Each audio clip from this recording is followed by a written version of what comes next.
an hour, so I'll just talk to you about 20 minutes or so, and then you can wander around and take a photograph whenever you find it. Right? Now, Clonmacnoise is where you are at the moment. It's a 6th century Irish monastery, founded by a guy called Kieran, who founded it here mainly because of that. The River Shannon, main estuary in Ireland, the main river, main motorway, right in the centre of Ireland. Transport, food source, water source. And this ridge of hill here, if you were a bit hydrophobic, that's what you'd use to get yourself from A to B. Eskers, sand and gravel ridges that were laid down in the last ice age that were used by people about it. They're really from the Stone Age upwards as the main terrestrial road is. Alright? This guy here goes east-west, that river flows north-south, at a crossroads here, great place to set up your monastery. Now, the problem was, of course, when Kieran set up here, all he brought with him were men.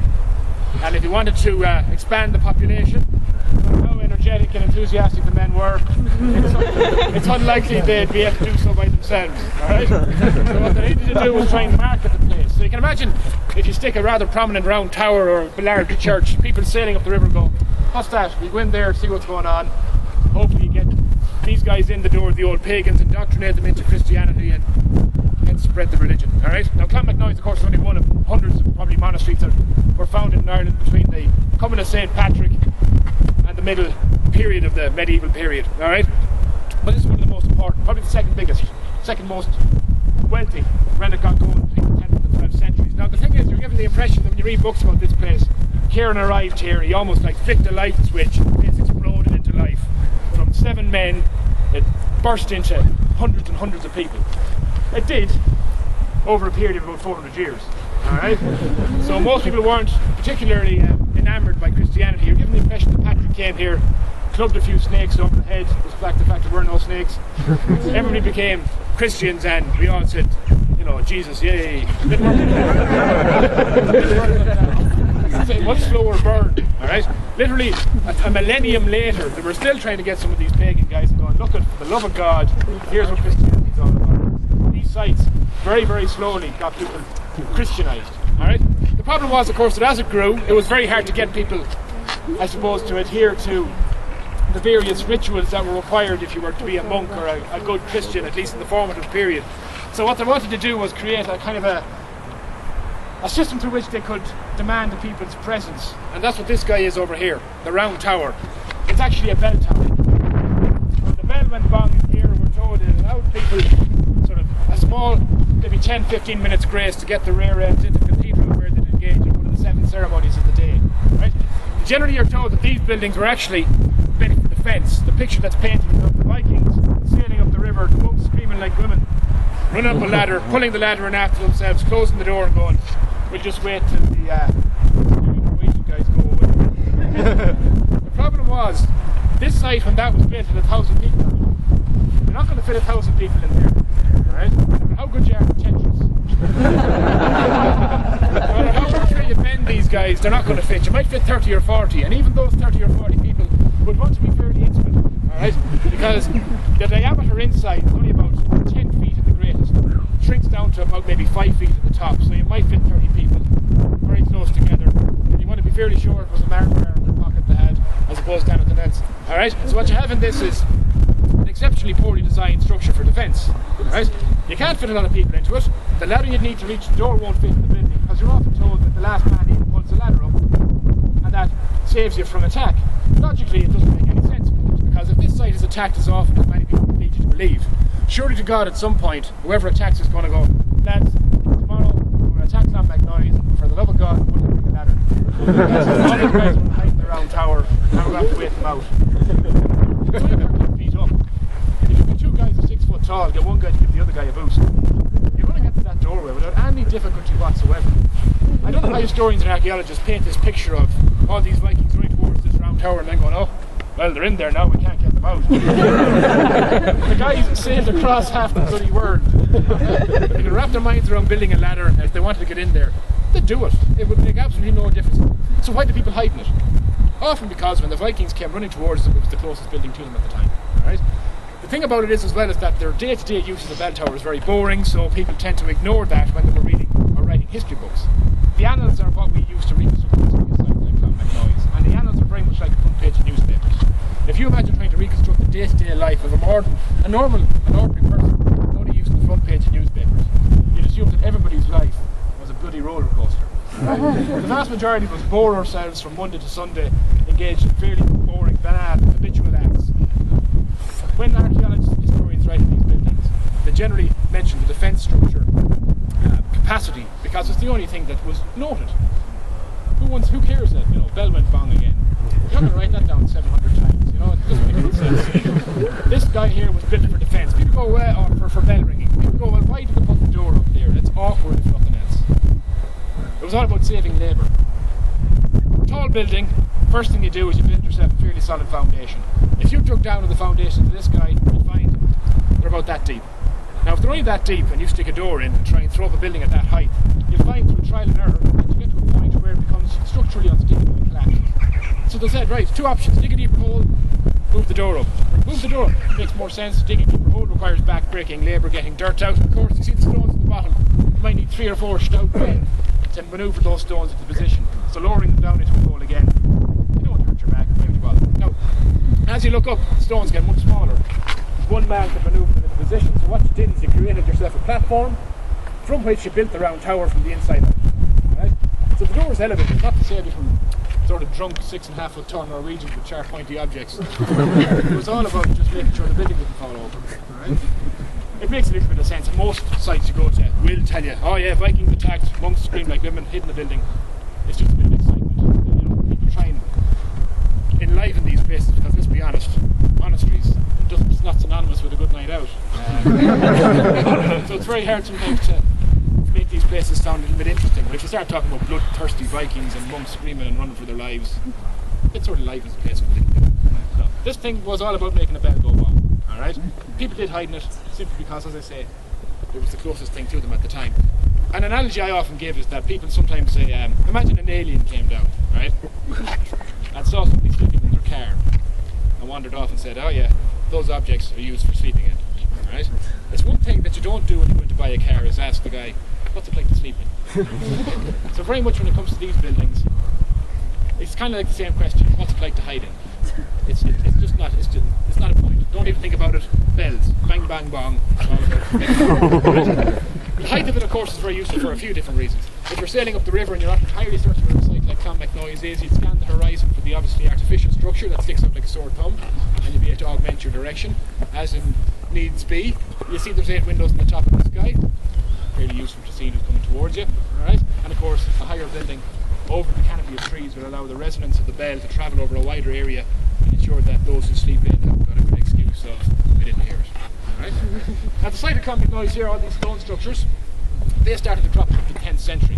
Alright? That's because it took about 300 years for there to be enough people here to quarry the stone, drag it on site, and construct all these buildings. The reason the buildings aren't so numerous, you go to some sites and see one large church that sort of got bigger over years, is because basically all of them are donations.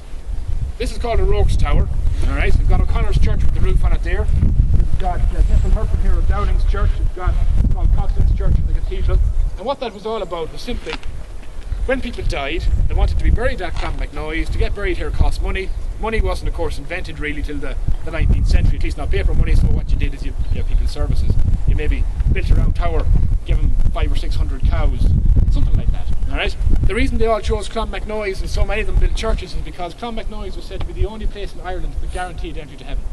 Right? So you can do whatever you want. Can I get buried here? Right? Day in, day out, you go out and spend your entire day killing people.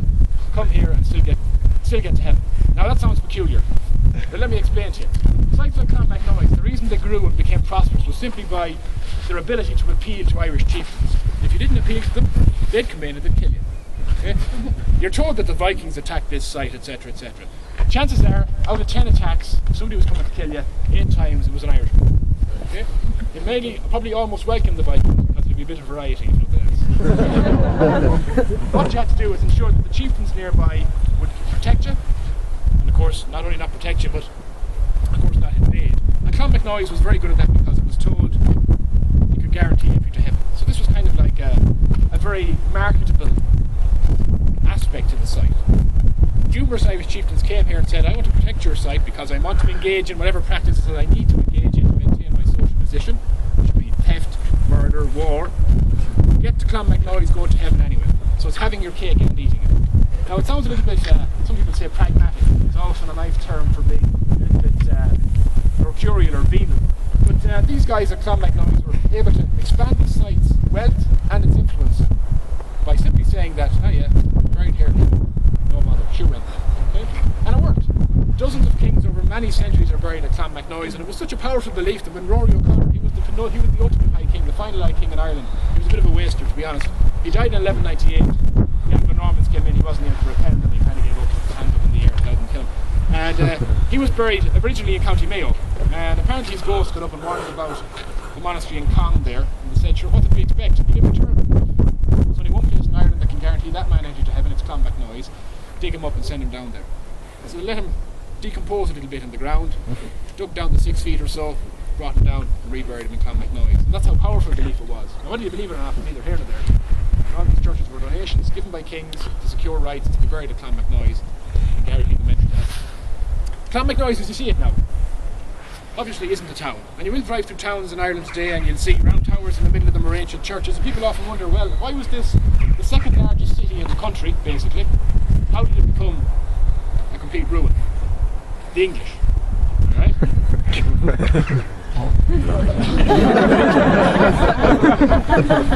Irish people love the Brits, okay? We loved them, we fought them for 800 years and eventually we kicked them out in 1922, right? So we all had a hoolie, and the problem is, of course, sites like Clonmacnoise in the 16th century, when new Christian religions started to crop up, sites like this were seen as fairly good targets for those who wanted to, should we say, force the new religions along. Henry VIII, fat lad in England, had the problem with the wives, right? Had a very good solution, right? Use a gypsy killer, get a new wife. I agree with him, very handy way to do things. The problem was that the Pope wasn't in full concert with Henry. He said, you have to stop killing the wives, you can't keep signing these annulments. Henry said, well, if the Pope won't do it, I need to invent a new religion. He invented the Church of England, or Protestantism, as we sort of give an umbrella term to it. And when he decided to invent that church, he said, well, it cost a lot of money. He didn't want to dig into his own pockets. He said, look at the existing Roman Catholic Church. There's a hell of a lot of money in that. What we'll do is go around all their sites, take all their wealth, use that as capital. So Henry sent his armies over to Ireland, enforced what's called the Dissolution of the Monasteries Act in the 1530s. It was over a period of about 2 decades. Most Irish monastic sites were attacked, they were sacked, all their wealth was taken, and were basically drained of money and influence. This site was done in 1552. Henry was dead about 5 years by then. And it was funny in some ways. Well, it probably wasn't funny for here. But Bloody Queen Mary came in the following year. At the end of that year, she was a Catholic and she started sort of trying to address the balance. But this site didn't survive the 1552 Protestant reign of Henry's weak son, Edward. And the site was basically burnt to the ground. All the goods were taken, all the wealth. And after that, it never and the main reason it never like the English for everything because it's easy. There's a town on the horizon there.